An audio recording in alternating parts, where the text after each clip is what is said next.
সাহাবারা ইয়া রাসূলুল্লাহ নামাজ আবার মেরে ফেলে কেন?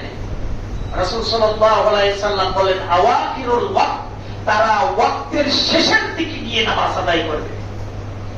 তারা একেবারে শেষ সময়ে ওয়াক্ত যায় এই অবস্থা, আর হয়তো কিছু সময় বাকি আছে, এইরকম টাইমে অথবা তারা নামাজকে অলসতার কারণে ওয়াক্তের শেষের দিকে নিয়ে যাবে।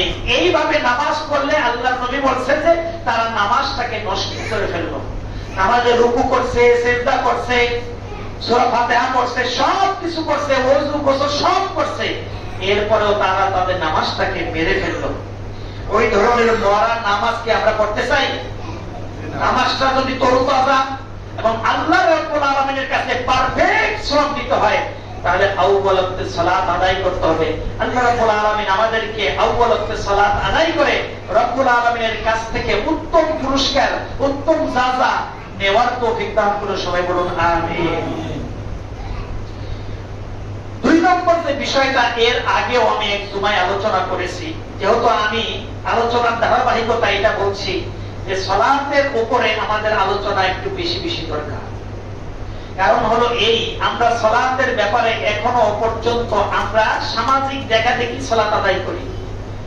এই ব্যাপারে আল্লাহ রাসূল কি বলেছেন এই দিকে আমরা খেয়াল করি না। এর পূর্বেও আমি এই বিষয়ের উপর আলোচনা করেছিলাম যে সালাত যখন শুরু হয়ে যায় তখন জামাতে সালাত আদায় করতে গেলে কাতারবদ্ধ হতে হয়। এই কাতারবদ্ধের মধ্যেও আপনি নেকি অর্জন করতে পারেন। মসজিদে আসলাম কষ্ট করে, দুনিয়ার কাজ কর্ম ফেলে দিয়ে, অত মসজিদে এসে আবার মসজিদ থেকে বের হয়ে গেলাম খালি হাতে, এই ধরনের সালাত দিয়ে কোনো কাজে আসবে বলেন? কোনো কাজে আসবে না। এজন্য মসজিদে এসে যেন আমরা 100% আমরা সওয়াব নিয়ে যেতে পারি, এজন্য আরেকটি আমল হলো কাতারবদ্ধ হয়ে এবং সুন্দরভাবে একটি কাতার স্থাপন করে এখান থেকে আমাদের সওয়াব নেওয়া। এজন্য কাতারবদ্ধ হয়ে সালাত আদায়ের গুরুত্ব সেই হাদিসগুলোতে পাওয়া যায়।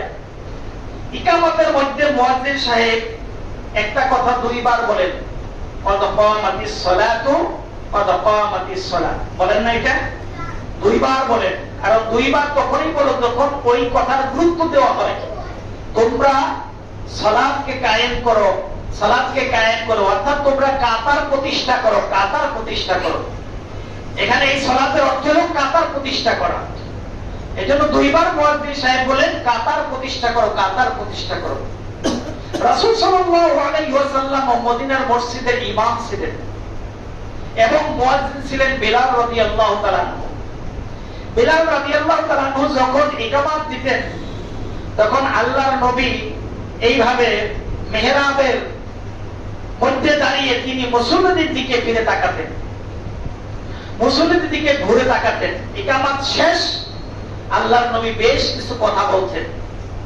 ইকামত শেষ হওয়ার পরে রাসূল সাল্লাল্লাহু আলাইহি সাল্লাম কি বলতেন? সাবু সুফুফাকুম ইস্তাউ ওয়াকিমু সুফুফাকুম ওয়া সাদ্দুল খুলাল। এই কথাগুলো বলতেন। আল্লাহর নবী ইকামত শেষ হয়ে যাওয়ার পরে বলতেন সাবু সুফুফাকুম, হে মুসল্লিরা তোমরা তোমাদের কাতারগুলো সবগুলো সোজা করো, আঁকাবাঁকা করো না, এলোমেলো করো না। ওয়াকিমু সুফুফাকুম, তোমাদের কাতারগুলো কায়েম করো। ওয়াসাদ্দুল খুলাল, এবং তোমাদের দুইজনের মাঝখানে যে ফাঁকা জায়গা আছে এই ফাঁকা জায়গাগুলো পরিপূর্ণ করে দাও, ফাঁকা জায়গাগুলো বন্ধ করে দাও। এই যে কথাগুলো ইকামতের পরে বলতেন আল্লাহর নবী বলতেন। আমাদের দেশের মসজিদগুলো কি ইমাম সাহেব এই কথাগুলো কি বলে পাইছেন কোথাও?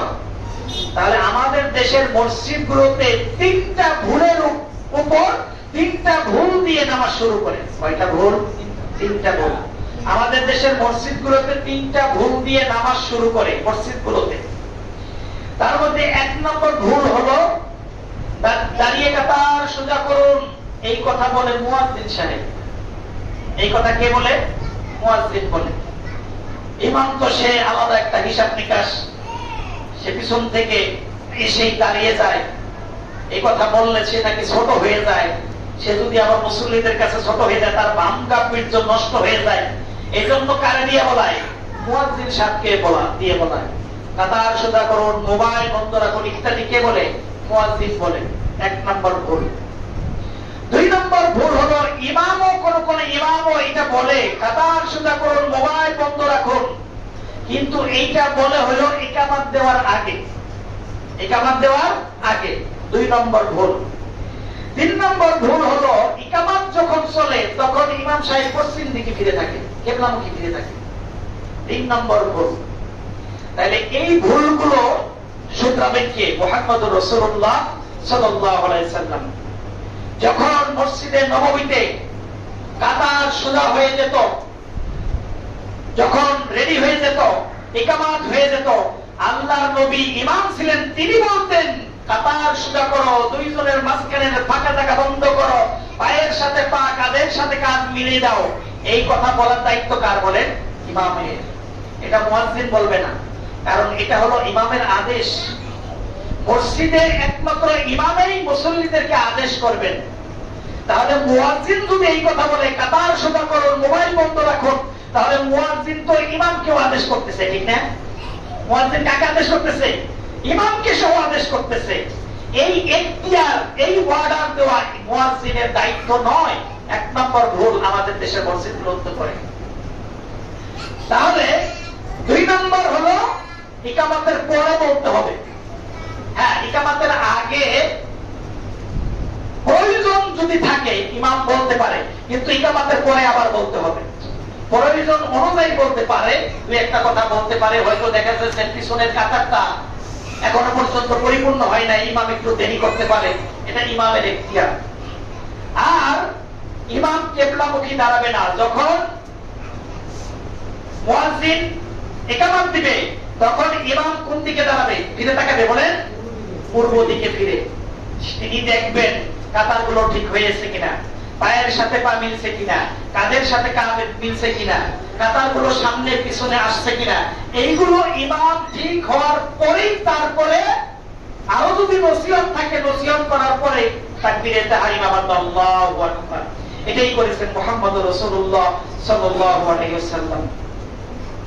সহিহুল বুখারী 723 নম্বর হাদিস, আনাস বিন মালিক রাদিয়াল্লাহু তাআলা আনহু থেকে বর্ণিত, রাসূলুল্লাহ সাল্লাল্লাহু আলাইহি ওয়াসাল্লাম বলেছেন, সাওয়ু সুফুফাকুম, তোমরা তোমাদের কাতারগুলো পরিপূর্ণ করো।